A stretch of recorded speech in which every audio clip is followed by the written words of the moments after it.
Bismillahirrahmanirrahim. Assalamualaikum warahmatullahi wabarakatuh.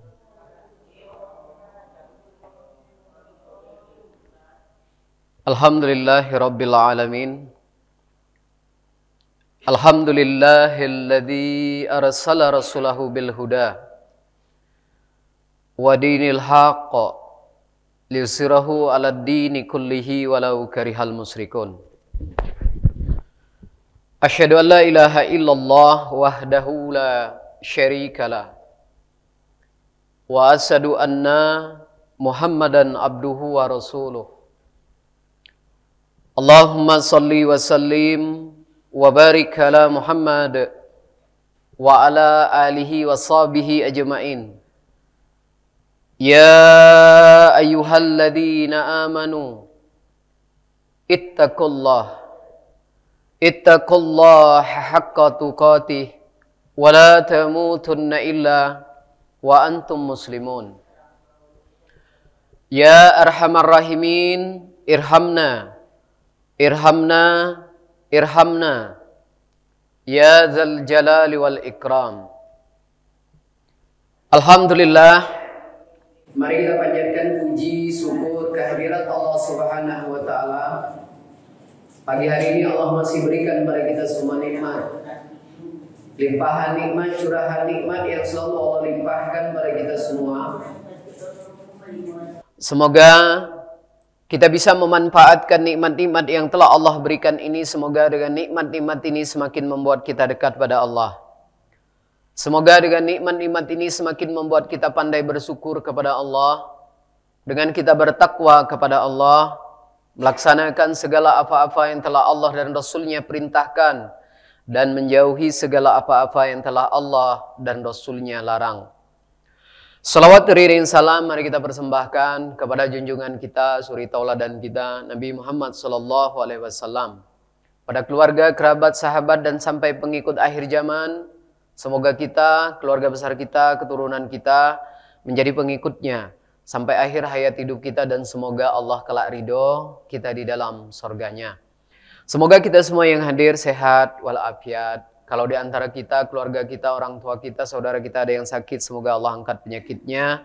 Allah kabulkan doanya, Allah kabulkan hajatnya. Semoga Allah berkenan menerima semua amal-amal kita.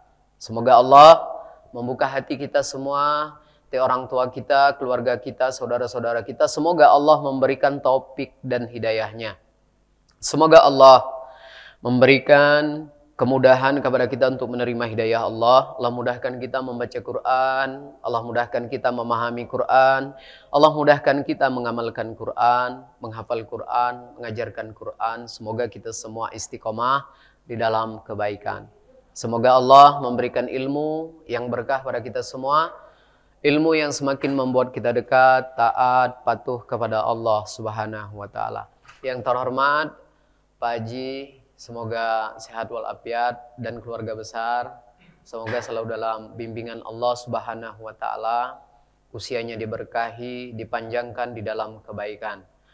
Juga yang kami hormati jamaah Majelis Taklim Ahad Subuh, semoga semuanya sehat walafiat, diberikan keberkahan hidup, selalu dalam Allah Subhanahu wa taala. Tentunya ini yang tidak henti-henti kita minta kepada Allah sampai akhir hayat kita. Kita minta supaya kita selalu dibimbing ke jalan ihdinas siratal mustaqim.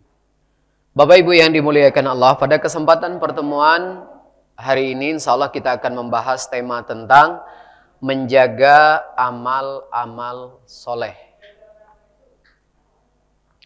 Setelah kita beramal, amal soleh itu adalah perbuatan-perbuatan baik kita.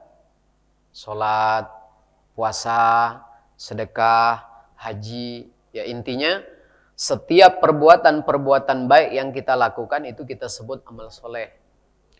Tapi amal soleh itu ada lawannya.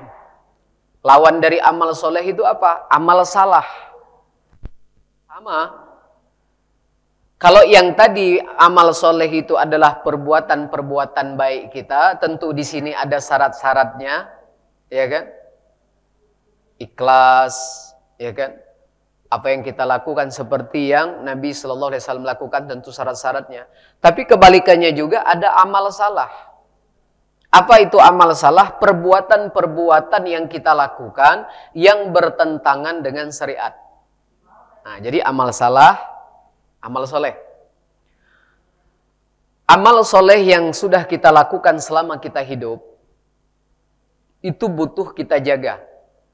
Layaknya seorang petani yang menanam padi dengan bibit unggul, dia harus jaga, dia harus rawat, sampai berhasil memetik panennya. Nah, itu baru berhasil. Nah, begitu juga dengan kita. Setiap amal-amal soleh yang sudah kita lakukan selama ini, itu pun butuh kita jaga. Sampai betul-betul kita merasakan amal soleh ini nanti akan menjadi bukti kita di hadapan Allah, bahwasanya kita pernah hidup di dunia menjadi orang-orang yang tunduk dan patuh. Jadi tugas kita selanjutnya setelah kita berbuat baik, beramal soleh, sholatkah, ngajikah, puasa, ini butuh kita jaga. Kenapa harus dijaga? Karena ada hal-hal ya, yang apabila kita lakukan, yang kalau seandainya itu dilakukan bisa menghabiskan seluruh amal sholat kita. Yang apabila sesuatu yang dilarang, yang apabila kita kerjakan menghabiskan seluruh pahala puasa kita. Makanya orang-orang yang bertakwa itu adalah orang-orang yang pandai di dalam beribadah, juga dia pandai menjaga amal-amal ibadahnya dari apa? Dari hal-hal yang bisa merusak. Bahkan mungkin dari hal-hal yang bisa menghabiskan seluruh amal. Ini tugas kita selanjutnya. Karena berapa banyak di dalam Al-Quran juga di dalam hadis Nabi Sallallahu Alaihi Wasallam orang yang pandai beribadah tapi tidak pandai menjaga amal-amal solehnya habis. Yang dalam hadis Nabi Sallallahu Alaihi Wasallam ada umatku yang dibangkitkan dalam keadaan bangkrut. Dia bawa amal solatnya, dia bawa amal sedekahnya, dia bawa amal puasanya, tapi habis amal solehnya. Makanya tidak kalah penting setelah kita beramal, kita menjaga setiap amalan-amalan yang kita lakukan. Jangankan sudah mengerjakan yang rukun di dalam ibadah, mempersiapkan syarat-syarat ibadah pun itu sudah beramal soleh. Bayangkan, menuhin syarat sah sholat, menuhin syarat haji, ya kan? Udah dapat pahala, Pak. Ada janji pahala yang besar. Contoh, syarat sah sholat itu salah satunya harus bersuci. Penuhin, kita berwudu, menjaga pakaian yang paling baik. Itu udah jadi ibadah. Belum kita melakukan rukunnya, belum kita melakukan wajibnya. Nah, apalagi kalau seandainya setelah kita penuhi syarat sah ibadah, penuhin lagi rukunnya, penuhin lagi kewajiban-kewajiban kita di dalam sholat, kurang-kurang lagi kita lakukan sunnah-sunnah di dalam ibadah. Itu semua ada janji pahala-pahala yang besar. Nah, tapi kalau semua itu kita tidak jaga, dari hal-hal yang bisa merusak, bahkan mungkin bisa menghabiskan, nanti pahala sholatnya udah tidak ada lagi. Nanti pahala puasanya udah tidak ada lagi. Nanti pahala haji umrohnya udah tidak ada lagi. Kenapa? Melakukan hal-hal yang bisa merusak, bahkan mungkin bisa menghapus segala amal-amal baik kita. Mari kita awali kajian kita pagi hari ini dengan Quran Surat Muhammad, Surat 47 ayatnya 33. Surat 47, Surat Muhammad, ayatnya 33. A'udzu billahi minasy syaithanir rajim. Bismillahirrahmanirrahim. Ya ayyuhalladzina amanu ati'ullaha wa ati'ur rasul wa la tubtilu a'malakum.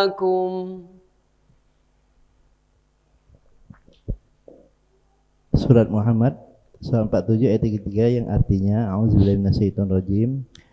Wahai orang-orang yang beriman, taatlah kepada Allah dan taatlah kepada Rasul dan janganlah kamu merusak segala amalmu. dan janganlah kamu merusak semua amalmu. Ada perintah. Sebenarnya ayat ini sudah kita praktekkan di bulan Ramadan. Makanya Ramadan itu, salah satu tujuan dari Ramadan itu agar kita menjadi orang-orang yang bertakwa. Apa itu takwa? Orang-orang yang melaksanakan perintah, menjauhi larangan. Kita dilatih setiap tahun. Orang-orang yang bertakwa itu bukan orang-orang yang hanya pandai di dalam beribadah. Kalau cuma pandai ibadah, alhamdulillah, di zaman kita saat ini berapa banyak orang-orang yang udah terbiasa, ya kan, menikmati ibadah sholat. Jadi bukan lagi sholat, udah menikmati ibadah sholatnya.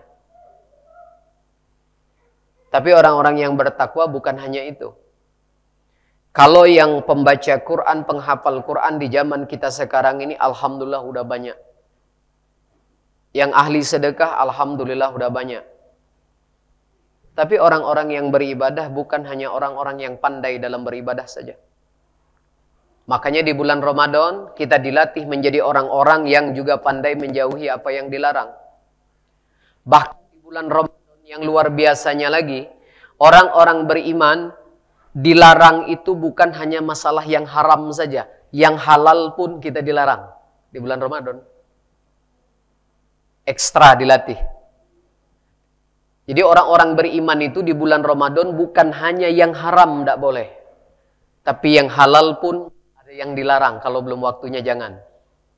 Harusnya setelah bulan Ramadan ini, kita harus menjadi orang-orang yang beriman yang luar biasa. Menjadi orang-orang yang beriman yang terbiasa. Menjauhi apa yang Allah dan Rasulnya larang. Kenapa? Karena di bulan Ramadan yang halal pun orang beriman tidak boleh. Harusnya.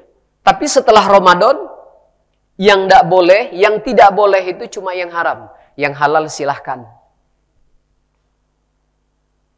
Nah, kenapa ini dilatih? Karena inilah yang menjadi penyebab orang yang ahli di dalam beribadah, tapi habis pahala ibadahnya karena masih melakukan apa yang Allah dan Rasulnya larang. Ada orang yang habis pahala puasanya karena melakukan apa yang dilarang. Ada orang yang habis pahala sedekahnya. Kenapa? Karena dia melakukan apa yang dilarang, yang diharamkan. Harusnya kita menjadi orang-orang yang beriman setelah Ramadan ini, menjadi orang-orang yang terbiasa, menjadi orang-orang yang mudah dalam menjauhi apa yang dilarang. Karena 1 bulan penuh kita dilatih yang haram, yang halal pun. Harusnya seperti itu. Kenapa? Karena di dalam ayat ini Allah katakan, janganlah kamu merusak segala amalmu. Salah satu cara kita menjaga amal kita, setelah kita sholat, setelah kita puasa, setelah beramal baik, yaitu dengan cara menjauhi apa saja yang Allah haramkan. Menjauhi apa saja yang Rasul Sallallahu Alaihi Wasallam larang. Kenapa? Karena semua yang dilarang, semua yang diharamkan, itulah yang menghabiskan seluruh amal kita.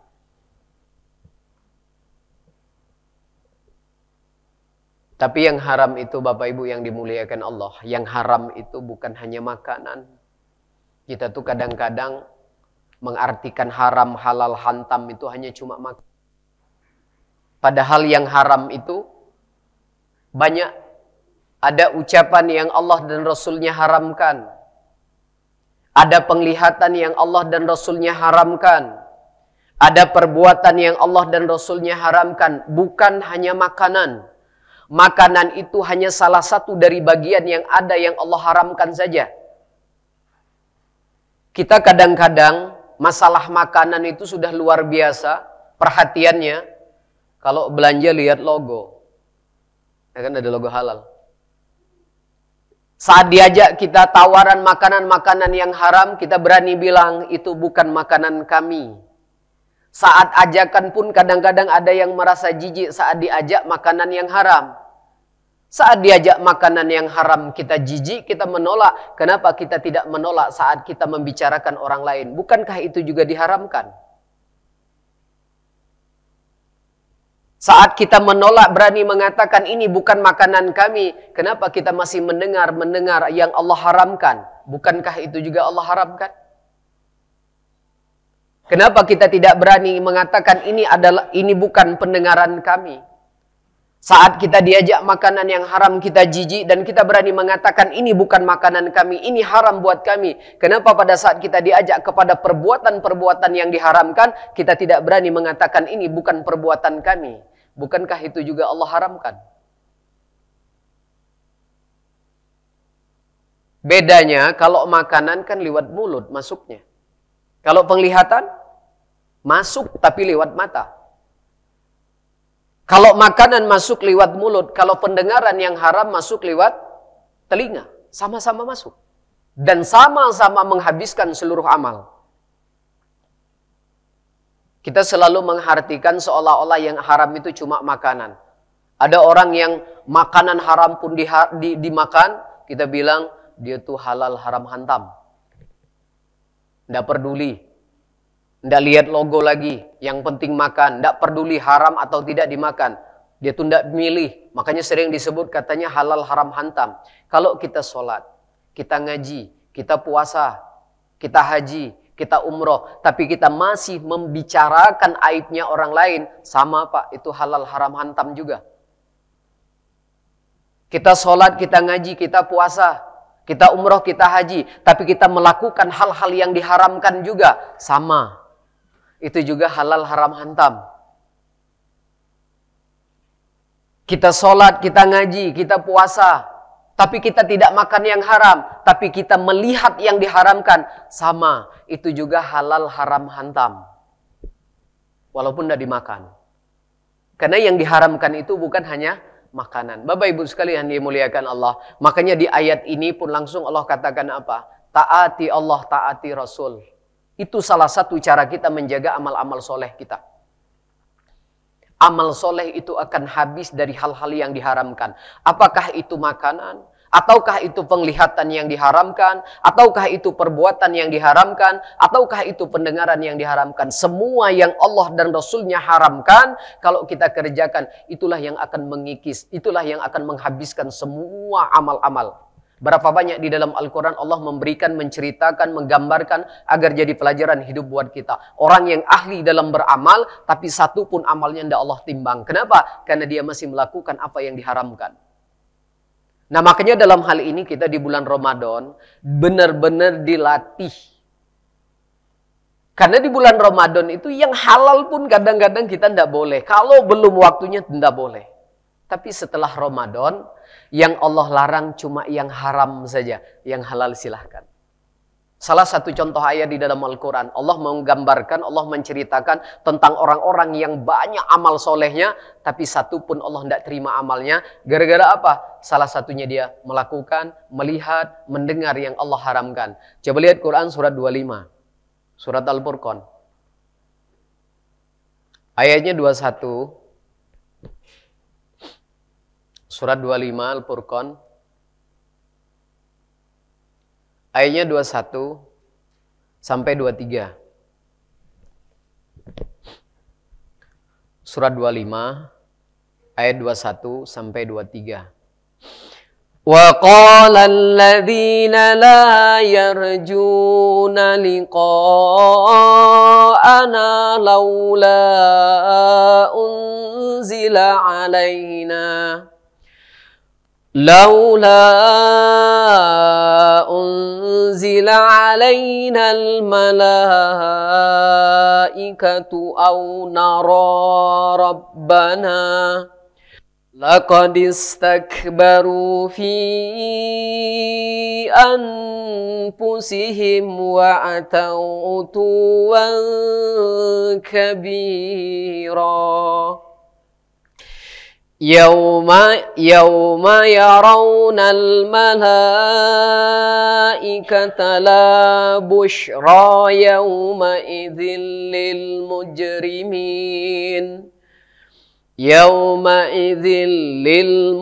للمجرمين ويقولون حجرا محجورا Wa qadimna ila ma amilu min amalin faja'alnahu haba'am mansura.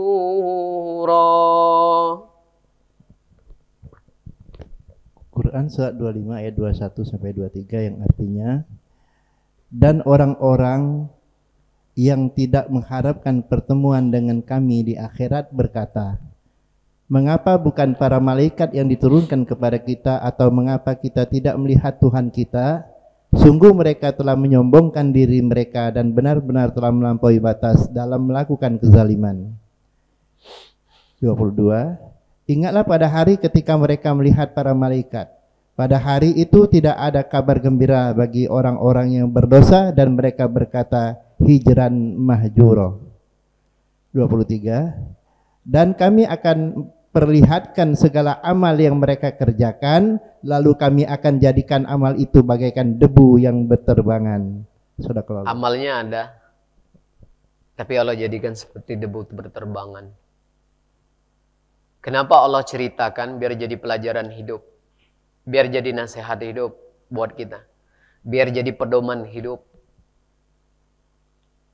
Makanya orang-orang yang bertakwa itu bukan orang-orang yang hanya pandai dalam urusan beribadah. Di zaman Nabi SAW tuh ada orang yang ahli dalam beramal. Tetangganya minta fatwa kepada Nabi SAW, ya Rasulullah SAW, si fulan tuh ahli dalam beribadah. Tapi ya Rasulullah SAW, kami sebagai tetangga tidak aman dari lisannya. Jawaban Nabi SAW, ahli neraka dia kalau tidak tobat. Yang nanya penasaran, tapi ya Rasulullah SAW, dia ahli beribadah. Tetap jawaban Nabi dengan sama.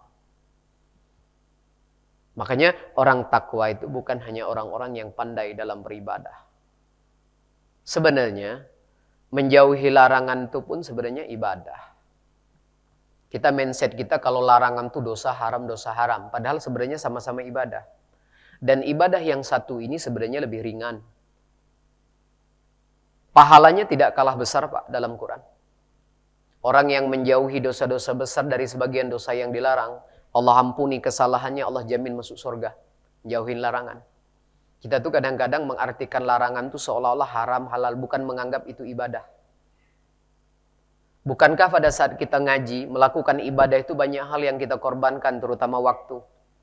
Kalau kita sholat malam, ada yang kita korbankan apa? Nikmatnya tidur. Kalau kita puasa, apa yang kita korbankan? Jatah tubuh kita dari pagi sampai sore. Makan minum kita halangin. Motivasi salah satu dari itu semua adalah ingin dapat pahala. Orang berani bayar haji ratusan juta, terus meninggalkan Indonesia, meninggalkan waktu yang banyak, motivasinya untuk apa? Dapat ibadah. Amal soleh, ya kan? Itu ibadah-ibadah yang harus butuh pengorbanan yang lebih banyak. Kita harus memeras pikiran kita, tenaga kita. Tapi Allah adil.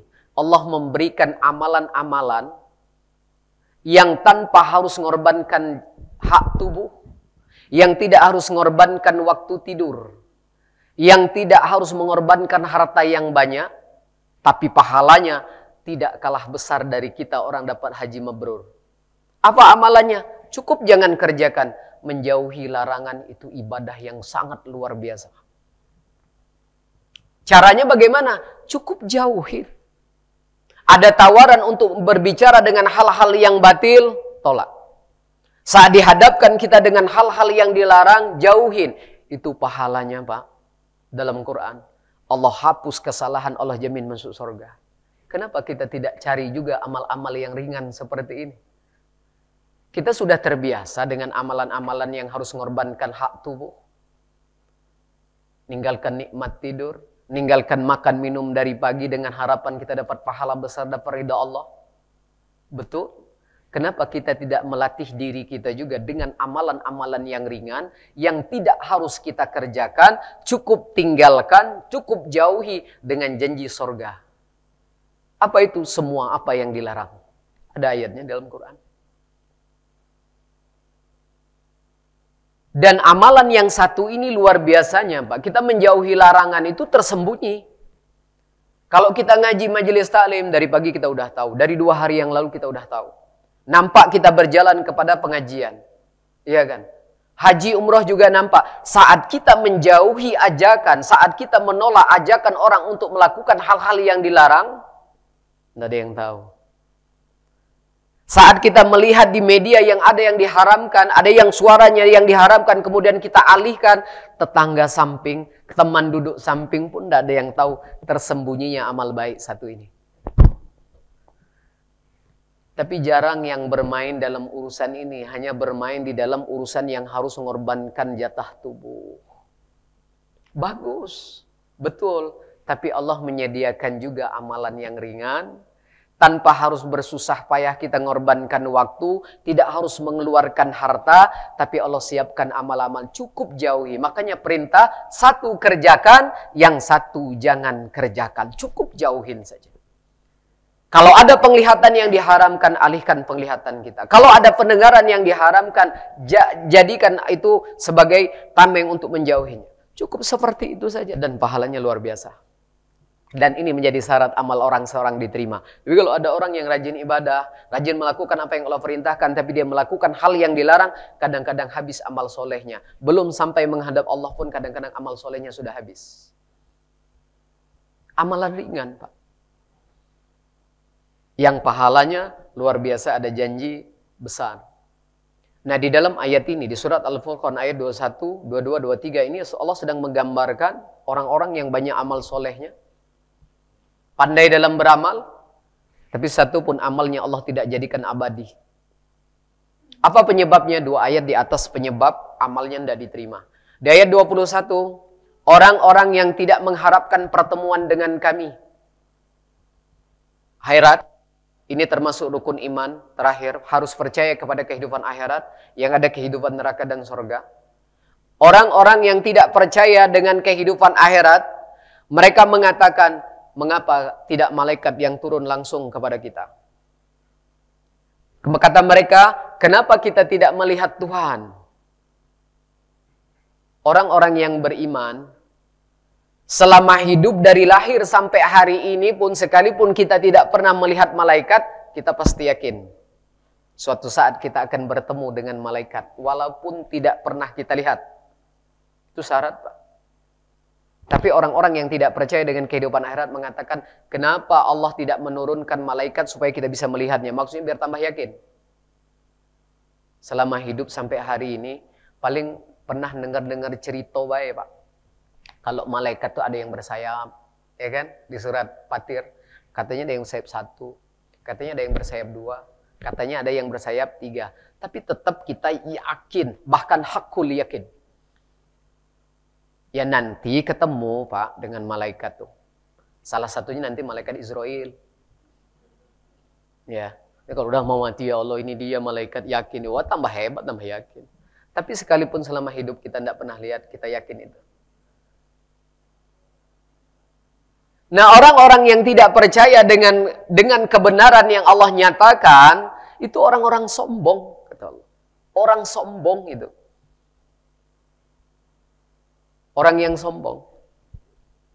Saya pernah baca tafsir ayat ini, Pak, ya. Dari ayat ini. Berkaitan dengan orang yang mencari Tuhan. Itu di zamannya Imam Syafi'i. Jadi orang-orang yang mencari Tuhan itu, perdebatannya zaman dulu ternyata luar biasa ilmiah. Dan pertanyaan mereka ilmiah, jawabannya pun ilmiah. Jadi ada seseorang yang sedang mencari Tuhan, tidak yakin ada keberadaan Tuhan, kemudian menanyakan hal ini kepada Imam Syafi'i. Wahai Imam, ya, tolong tunjukkan di mana keberadaan Allah. Ya kan? Cara Imam Syafi'i menjawabnya, Pak. Ini saya ibaratkan. Kata Imam Syafi'i, cara menjawabnya, ini daun murbai. Saya bisa nyebutnya karena ada kisahnya yang dalam tafsir itu. Tapi saya belum pernah lihat daun murbai itu. Kata Imam Syafi'i, ini daun murbai. Kalau daun murbai ini saya berikan ternak kepada kambing, maka pagi-pagi daun murbai ini menjadi kotoran kambing. Tapi daun murbai ini saya berikan kepada kepompong, maka pagi-pagi dia jadi sutra. Nunjukkan di mana keberadaan Allah, Pak. Pertama kali saya baca tafsir itu merinding langsung, Pak. Ya. Pertanyaan orang tuh ilmiah, jawabannya lebih ilmiah lagi. Jadi kadang-kadang ada sesuatu yang harus kita yakini tanpa harus melihat wujud, Pak. Walaupun bukan urusan Tuhan, iya.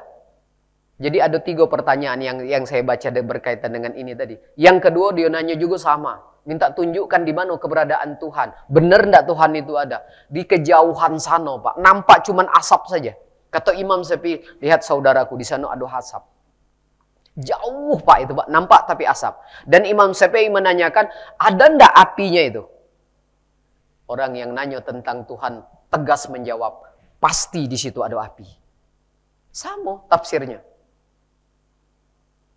Allah itu tidak harus dilihat dengan wujud, cukup dilihat dengan tanda-tanda yang sudah ada. Itu menunjukkan adanya keberadaan Allah. Masya Allah. Saya pertama kali, ya Allah, luar biasa, Pak. Tapi orang-orang yang tidak percaya dengan kehidupan akhirat, mereka selalu mengatakan, kenapa kita tidak melihat malaikat?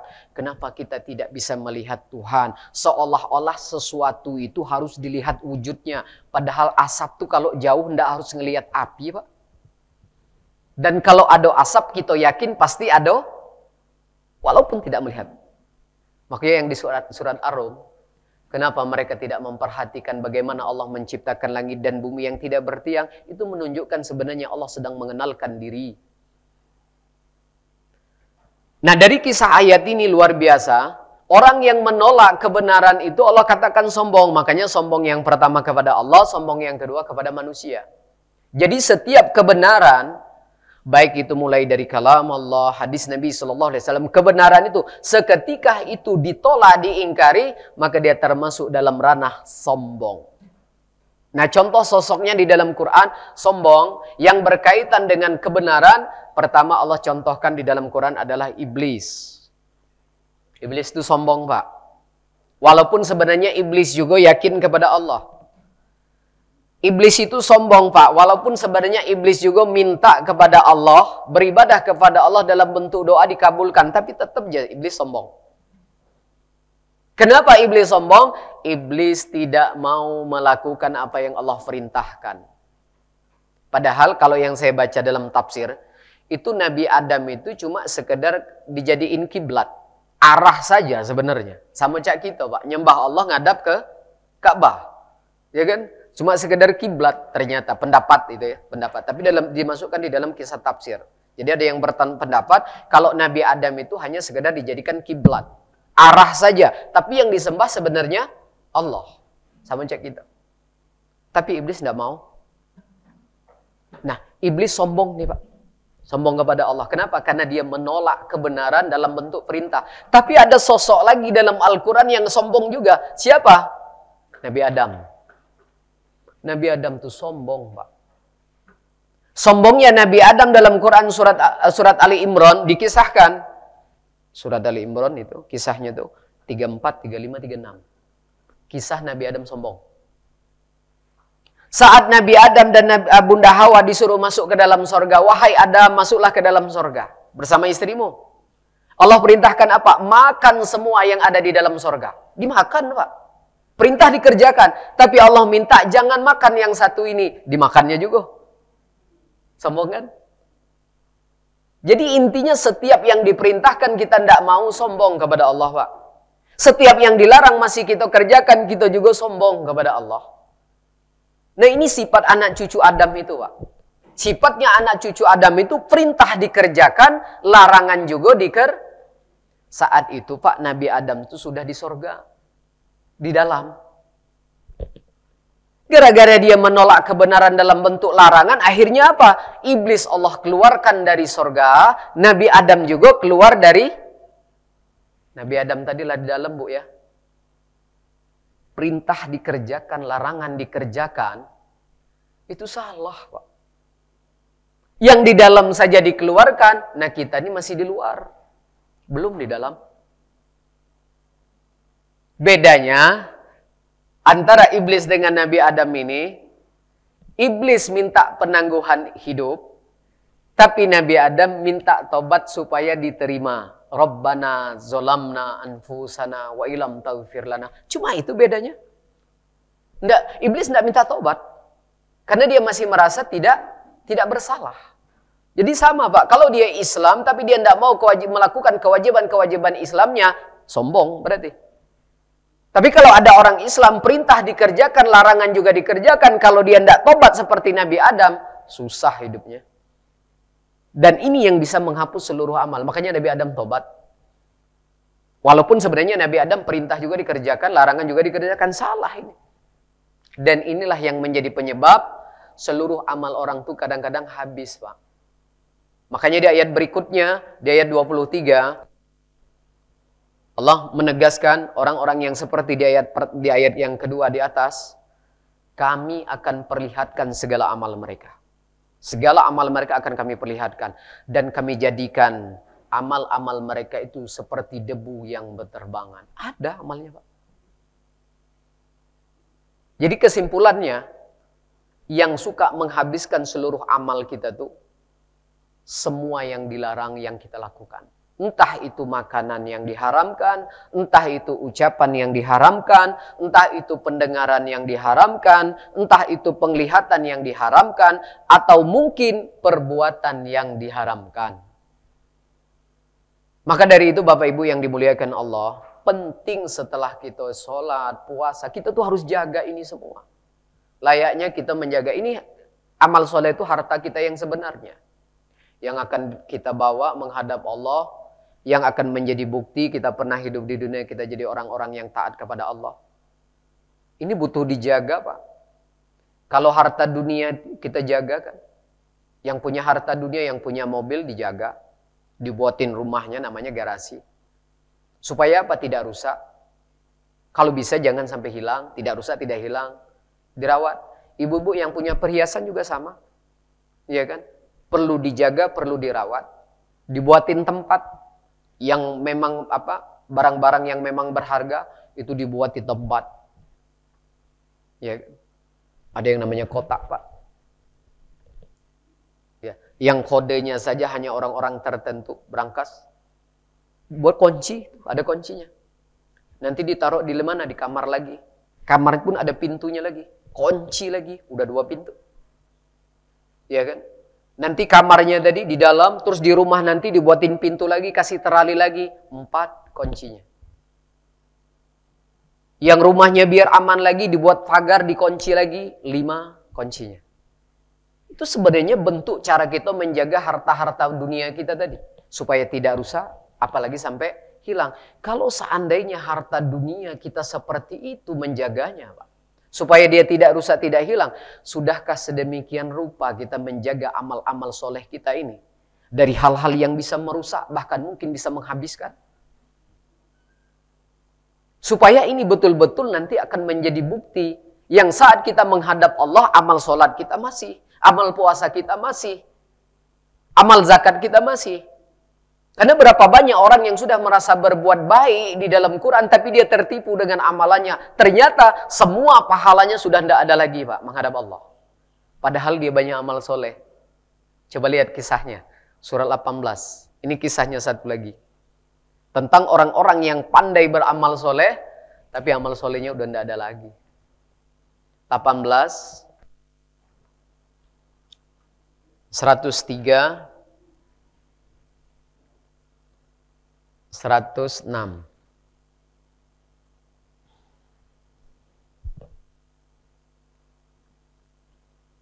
Surat Al-Kahfi 18, 103, 106.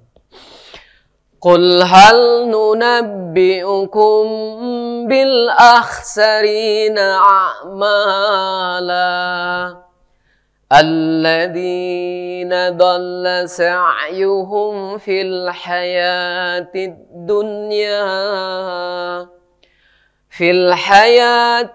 dunya wa hum yahsabuna annahum yuhsinuna sun'a Ulaika alladzina kafaru bi ayati rabbihim wa liqa'ih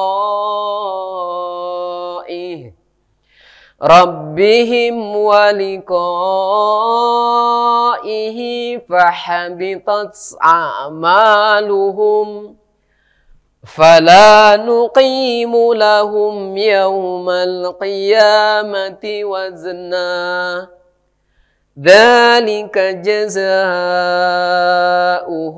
jahannamu bima kafaru wattakhadhu ayati wa rusuli huzwa. Quran surah 18 ayat 103 sampai 106 yang artinya, katakanlah Muhammad, apakah perlu kami beritahukan kepadamu tentang orang yang paling rugi perbuatannya, yaitu orang yang sia-sia perbuatannya dalam kehidupan dunia, sedangkan mereka mengira telah berbuat sebaik-baiknya.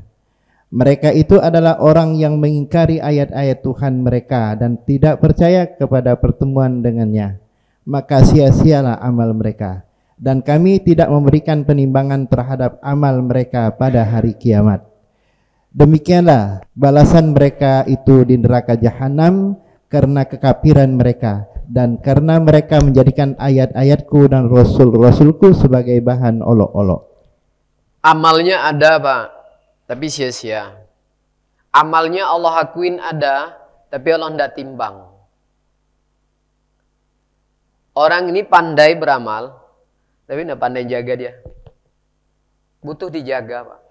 Jadi menjaga amal itu mungkin salah satunya istiqomah, walaupun kecil tapi istiqomah betul. Tapi setelah amal-amal yang sudah kita kerjakan, yang ada janji pahala-pahala, balasan dari orang yang berbuat baik, itu kalau tidak dijaga juga bisa habis. Karena ucapan, penglihatan yang diharamkan, pendengaran yang diharamkan, perbuatan yang diharamkan, atau mungkin makanan yang diharamkan. Semua itu bisa mengikis bahkan menghabiskan. Di ayat 103, di sini Allah katakanlah Muhammad sallallahu alaihi wasallam, apa perlu kami beritahukan kepadamu tentang orang yang paling rugi perbuatannya? Perbuatannya ada. Bukan orang-orang yang tidak berbuat, tidak. Kemudian di ayat berikutnya, orang yang paling rugi perbuatan yang pernah hidup di dunia itu siapa? Ayat 104-nya, yaitu orang-orang yang sia-sia perbuatannya di dalam kehidupan dunia, tapi dia sudah merasa, sudah berbuat baik, ya wajar. Orang ini tidak salah perasaan, Pak. Wajar kalau misalnya ada orang tuh rajin ibadah, terus dia merasa ada amal ibadah tuh wajar. Kalau dia berbuat baik terus merasa dia ada amal soleh, saya bilang wajar. Salah perasaannya? Tidak. Yang salah perasaan itu, orang tidak mau sholat, dia tidak mau puasa, ada duit tidak mau haji, terus dia merasa baik dengan dalil, yang penting aku tidak ganggu orang. Nah itu namanya salah perasaan, Pak. Iya kan? Salah perasaan itu. Tapi kalau ini tidak salah perasaan. Karena Allah juga ngakui ada perbuatan baiknya. Dan Allah juga ngakui dia sudah berbuat baik sebaik-baiknya. Nah yang menyebabkan amal mereka ini sia-sia, yang tadi ada menjadi sia-sia, bahkan Allah tidak timbang, ayat berikutnya. 105. Di samping mereka juga suka berbuat baik, melakukan perbuatan-perbuatan baik, tapi mereka juga, kata Allah, suka ngingkarin ayat-ayat Allah. Nah itu penyakitnya. Mereka juga suka ngingkarin ayat-ayat Allah. Kedua, penyebab yang kedua, mereka tidak percaya dengan pertemuan dengan kami. Gitu. Sehingga apa? Amal-amal mereka sia-sia dan kami tidak timbang amal mereka. Bangkrut. Ini yang hadis Nabi berkaitan dengan ayat-ayat Quran. Hadis Nabi ini bangkrut, Pak. Jadi memang ada orang-orang yang amalnya banyak tapi masuk neraka itu ada. Bukan hanya di hadis. Di Quran juga ini ayatnya. Orang amal solehnya banyak karena tidak ditimbang, karena sesuatu hal sia-sia, karena sesuatu hal akhirnya amal solehnya itu menyelakakan dia. Karena memang Bapak Ibu yang dimuliakan Allah, yang baik itu tidak bisa digabung-gabung dengan yang buruk. Makanya ada ayat wa qul ja'al haqqa wa jahaqal batil. Baik itu perbuatan, baik itu amal soleh. Amal soleh kita yang ada ini, Pak. Kemudian kita masukkan perbuatan yang buruk. Ya, kalau bahasa anak-anaknya dia perang, Pak. Makanya saling menghapus. Perbuatan baik diiringi dengan perbuatan buruk, dia akan perang. Perbuatan buruk ini akan mengalahkan perbuatan baik, maka amal solehnya akan hancur. Tapi kebalikannya, perbuatan buruk diiringi dengan perbuatan baik, ngapus juga dia. Kebalikannya ya sama. Orang yang berbuat baik diiringi dengan perbuatan buruk, ngapus juga. Kalau bahasa anak tuh perang dia, Pak. Kenapa? Ayatnya wa qul ja'al haqqa wa jahaqal batil. Tidak bisa digabung-gabung. Harga mati. Makanya kalau bisa ke depan, kita sama-sama belajar, kalau bisa hanya cuma dua, Pak. Jangan H3 tadi. Kalau H2, halal, hantam. Kalau H3 enggak tuh. Halal, haram, hantam. Tapi ingat, yang haram itu juga bukan hanya makanan. Ada juga penglihatan yang diharamkan. Ada juga pendengaran yang diharamkan. Makanya kalaupun ada orang yang tidak makan haram, tapi dia ngomongin yang haram, sama masih halal, haram, hantam juga. Dia tidak makan yang haram, tapi dia dengerin yang haram-haram saja. Dengerin yang haram, sama halal, haram, hantam juga. Nah yang enak tuh kita pagi ini, Pak. Udah 1 jam lebih. Yang kita dengar halal. Yang kita lihat halal. Iya kan? Yang kita ucapkan halal. Jadi hari ini udah 1 jam ini yang masuk halal semua nih. Nah kalau bisa kayak itu. Jadi kalaupun ada kesempatan untuk mendengar, melihat, ucapin yang haram, kalau bisa hindari. Supaya yang masuk tuh halal-halal. Karena kalau kita masukin yang haram, dia akan beradu di dalam ini, Pak. Amal soleh dengan amal buruk itu dia akan saling menghancurkan. Tergantung nanti banyak yang mana. Kalau misalnya kalau dia dosa besar, bisa menghancurkan amalan-amalan besar. Habislah pahala kita, Pak. Tidak ada bukti lagi. Yang akan menjadi bukti di hadapan Allah nanti bukan lagi sholat, tapi amal sholat kita itu. Kalau sedekah itu menjadi bukti kita selama hidup di dunia ini. Nah bukti itu nanti akan diberikan balasan. Kalau itu semua udah tidak ada lagi. Karena perbuatan-perbuatan yang kita lakukan habis. Makanya dalam ayat ini Allah tidak timbang. Bahkan ancamannya tempat mereka neraka jahanam. Makanya penting setelah ini kita udah sholat, kita puasa. Oke itu bagus, Pak. Butuh pelatihan yang luar biasa. Bahkan sampai-sampai ada orang yang harus memaksakan diri untuk sholat, untuk sedekah dan sebagaimana. Itu bukan perjuangan akhir kita. Kalaupun semua itu sudah kita kerjakan, ada perjuangan kita terakhir lagi menjaga semua ini supaya tetap utuh. Contoh ayat. Berapa banyak amal soleh yang Allah tidak terima gara-gara dia mengucapkan yang haram. Mendengar yang haram misalnya. Melakukan yang haram. Amal soleh yang akan menjadi sebagai korbannya. Quran surat 9. Ayatnya 69.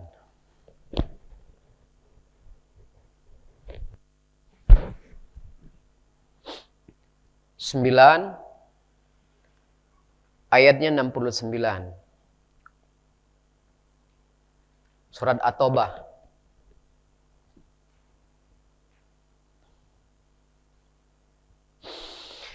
كالذين من قبلكم كانوا أشد منكم قوة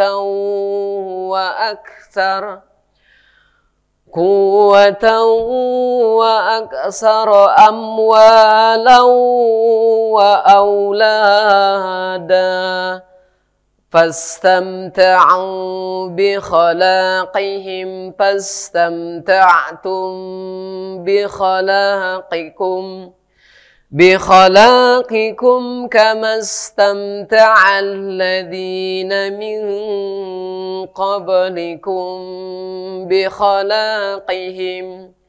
بخلاقهم وخذتم كالذي خاضوا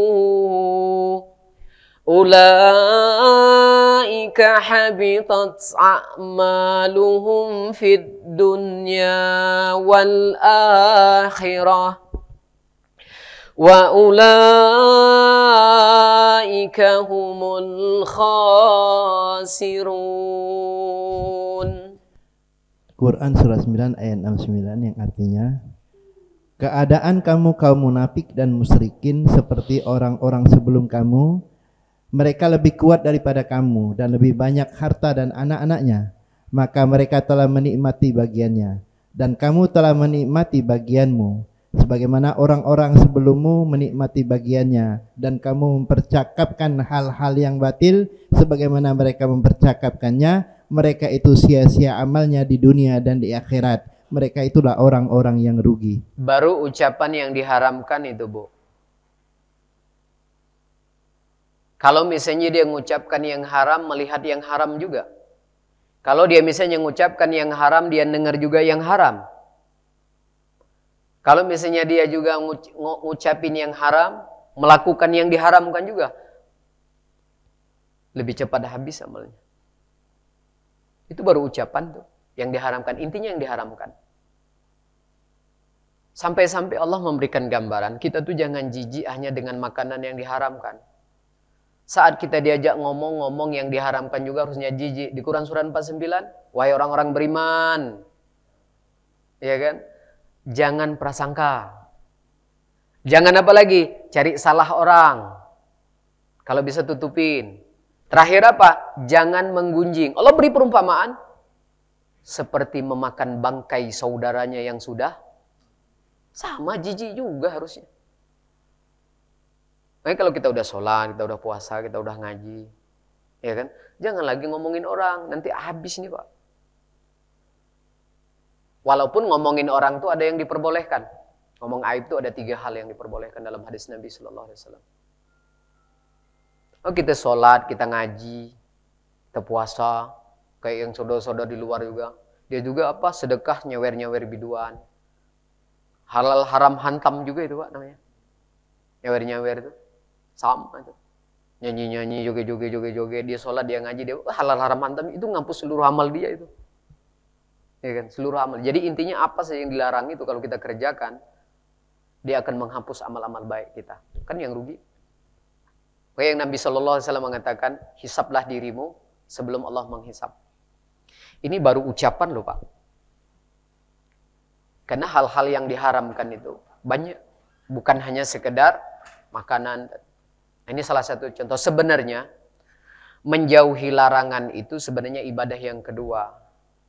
Kita tuh kadang-kadang Pak mindsetnya, kita tuh kan termotivasinya berbuat baik sampai ninggalkan rumah hari ini kan motivasinya salah satunya kan pengen dapat pahala kan. Kencak itu. Motivasi orang yang haji ngeluarin biaya ratusan juta, ninggalin berbulan-bulan apa yang ada di Indonesia kan motivasinya tuh pengen mabrur masuk surga. Kan itu salah satu motivasinya tuh itu. Coba yang larangan ini Pak, jangan selalu artikan haram, masuk neraka, jangan. Ini ibadah, ibadah juga. Yang ibadahnya ringan, ya kan? Tapi pahalanya tidak kalah besar dengan orang-orang yang dapat haji mabrur Pak. Coba jadikan seperti itu. Kalau kita ngaji kan, kita ngajak. Ajak teman, ajak saudara, ayo kita ngaji yuk. Motivasinya apa? Pengen dapat pahala besar. Coba ibu-ibu saling ajak, yuk hari ini kita berhenti ngerumpi yuk mulai hari ini. Itu pahalanya luar biasa besar Pak. Ngajak kebaikan. Bertekad dengan diri sendiri mulai hari ini ya Allah aku berusaha untuk tidak mau lagi bohong sama suami. Itu pahalanya besar, motivasinya pahala. Jadi setiap keberhasilan kita menjauhi apa saja yang Allah dan Rasulnya larang, entah itu ucapan, entah itu penglihatan yang diharamkan, ada janji pahala besar dan sorga. Tidak kalah lebih besar pahalanya Pak, kalau kita bisa. Mana ayatnya? Coba lihat surat 4, ayat 31. Surat 4.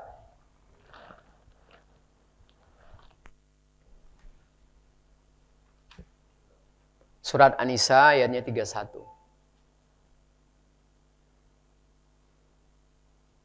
Surat 4 ayatnya 31. In tajtanibu kaba'ira ma tunhauna anhu nukaffir nukaffir ankum sayyiatikum wa nudkhilkum mudkhalan karima. Quran surat 4 ayat 31 yang artinya, jika kamu menjauhi dosa-dosa besar di antara dosa-dosa yang dilarang mengerjakannya, niscaya kami hapus kesalahan-kesalahanmu dan akan kami masukkan kamu ke tempat yang mulia, yaitu surga. Masya Allah. Nggak tanggung-tanggung Pak pahalanya Pak. Ini ibadah. Cuma kadang-kadang motivasi dalam menjauhi larangan ini nggak ada. Seolah-olah cuma haram, nggak boleh. Kita selalu memotivasi anak-anak Pak ya. Ada misalnya kakek, motivasi cu, kalau hari ini puasa, ya, nanti kakek beli ini nih, motivasinya. Kita tidak ada motivasi dalam menjauhi larangan. Anak-anak, hari ini yang ndak bohong dari pagi sampai sore, nanti Pak Guru beli ini nih, ada. Tidak ada motivasi di situ Pak. Seolah-olah cuma haram. Padahal kalau ada berhasil orang dalam hal ini juga, Allah janjikan apa? Pahala besar. Buat motivasi diri sendiri. Ya Allah, kalau hari ini saya berhasil tidak bohongin orang satu aja, bahagiakan diri kita dengan makanan-makanan yang kita senangin. Bukti berhasil kita. Tapi kita tidak ada motivasi di sini, Pak. Kita tuh senang beramal dengan amalan-amalan yang harus berkorban, yang susah payah, padahal Allah juga siapkan pahala-pahala yang ringan, amal-amal yang ringan. Yang tanpa harus mengorbankan hak tubuh, yang tidak harus mengorbankan harta dengan segala macam, tapi pahalanya juga coba lihat. Kita tuh dari kecil dimotivasi dengan amal-amalan yang berat baik. Yang puasa, yang hafal Quran, benar. Dimotivasi dengan hal-hal yang berat, Pak. Haji, harus ngeluarin banyak, bagus, iya. Tapi coba motivasi dengan amalan-amalan yang sangat-sangat ringan, tapi pahalanya tidak lebih kalah besar dibanding dengan haji mabrur nih. Jadi mindsetnya harus kita rubah nih, supaya kita aman Pak. Jadi ini ibadah. Anak-anak, kakak, hari ini yang ndak ngomongin orang, mama beliin ini. Giliran puasa dijanjiin. Ya baju baru, iya kan? Giliran hafal Quran dijanjiin. Apakah menunjukkan seseorang itu berhasil mutlak? Belum Pak, kalau dia belum ini. Makanya berapa banyak amal soleh orang yang banyak tadi tapi hancur gara-gara yang ini. Ini jangan jadikan hanya sekedar larangan, pembenci, tapi ini ibadah. Yang kalau seandainya kita berhasil juga kita janjikan sesuatu kepada anak didik kita atau itu anak-anak kita. Keberhasilan mereka dalam hal ini. Ini luar biasa. Allah juga kasih pahala kok. Satu ayat lagi kita lihat berkaitan dengan motivasi menjauhi larangan. Pahalanya besar. Selain dari surga juga sama. Coba lihat Quran surat 53. Ayatnya 31, 32. Surat An-Najm. Surat 53. Ayatnya 31, 32. Surat 53, surat An-Najm. Ayatnya 31, 32. Walillahi ma fis samawati wa ma fil ardh. ليجزي الذين أساءوا بما عملوا ويجزي الذين أحسنوا بالحسنى الذين يجتنبون كبائر الإثم والفواحش إلا اللمم إن ربك واسع المغفرة هو أعلم بكم إذ أنشأكم من الأرض Wa idh antum ajinnatun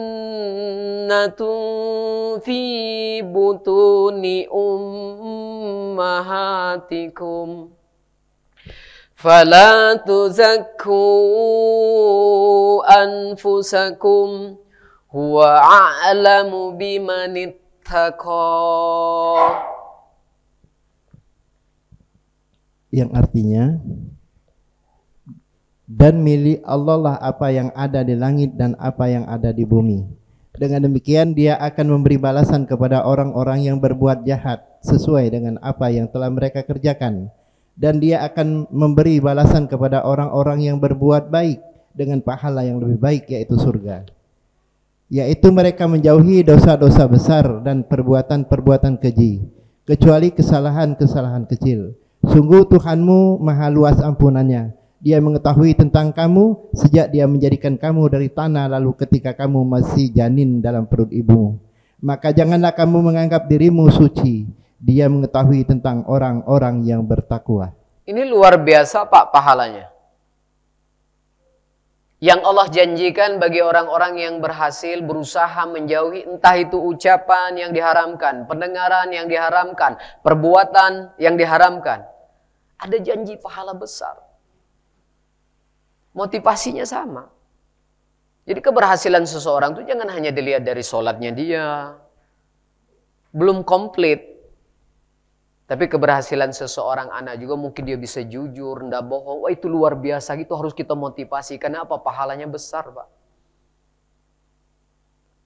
Di ayat 31 di pertengahan ayat itu Allah sedang memberikan pelajaran buat kita semua. Peringatan buat kita semua. Karena Allah akan memberikan balasan kepada orang-orang yang berbuat jahat sesuai dengan kejahatan yang dia kerjakan. Tapi kebalikannya, Allah akan memberikan balasan kepada orang-orang yang berbuat baik dengan pahala yang lebih baik, yaitu surga. Untuk orang yang suka berbuat baik. Makanya berbuat baik itu bukan hanya sholat. Berbuat baik itu bukan hanya ngaji. Itu salah satunya.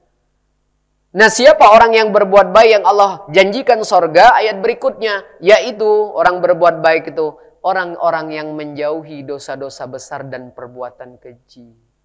Ini keberhasilan seseorang yang luar biasa, Pak, yang patut juga kita beri hadiah. Kenapa kita selalu memberikan hadiah dengan keberhasilan orang dengan puasa, hafal Quran? Yang ini tidak kita beri hadiah.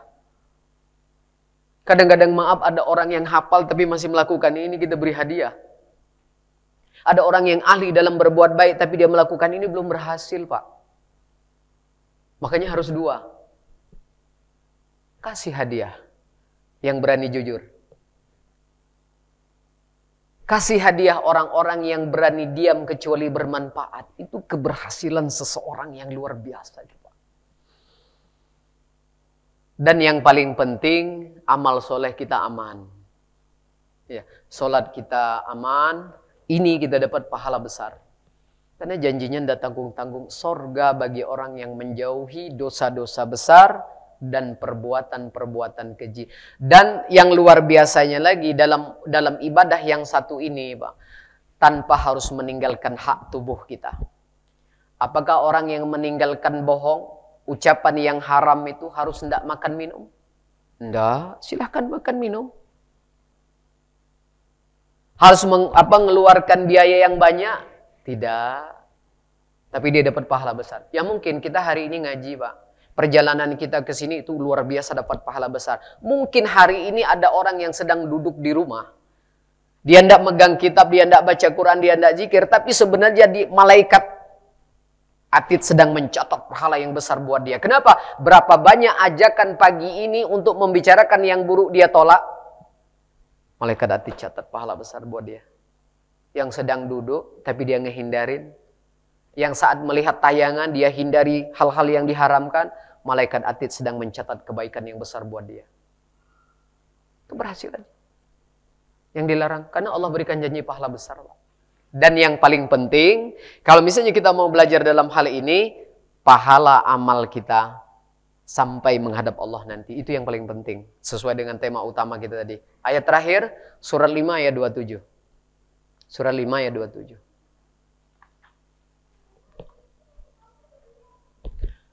Surat Al-Maidah ayatnya 27. Surat yang kelima ayatnya 27. Waslu alaihim naba'a bnai Adam bil haqqa iz qarraba qurbanan fatuqabbila min ahadihima wa lam yutaqabbal minal akhar qala la aqtulannak qala innama yataqabbalullahu minal muttaqin. Yang artinya, dan ceritakanlah Muhammad yang sebenarnya kepada mereka tentang kisah putra Adam, kedua putra Adam.